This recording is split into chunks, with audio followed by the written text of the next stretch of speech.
sa layuning mas paigtingin ang kampanya kontra kriminalidad. Formal na inilunsad ng Police Regional Office 6 ang ika-31 Crime Prevention Week sa Iloilo City.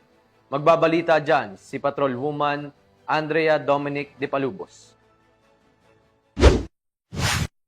Sa layuning mapalakas ang kampanya kontra krimen, matagumpay na isinagawa ng Police Regional Office 6 ang kick-off ceremony ng ika-31 National Crime Prevention Week sa La Paz National High School, Iloilo City nito lamang ika-1 ng Setyembre taong kasalukuyan. Ang aktibidad ay dinaluhan ni Attorney Jerome B. Asuga, Regional Director ng NAPOLCOM Region 6, bilang tagapagsalita kung saan kanyang binigyang diin ang kahalagahan ng pagtutulungan ng komunidad, paaralan at kapulisan sa pagsusulong ng isang ligtas at mapayapang lipunan. Ibinida rin sa programa ang mga makabuluhang talakayan ukol sa Anti-Bullying Act, Safe Spaces Act at mga crime prevention tips na layuning imulat ang kabataan sa mga karapatan nila at mga hakbang para makaiwas sa krimen maging bilang biktima o salarin. Isinagawa rin ang 911 5-minute response policy simulation na nagpapakita ng kakayahan ng kapulisan na agad tumugon sa mga emerhensya.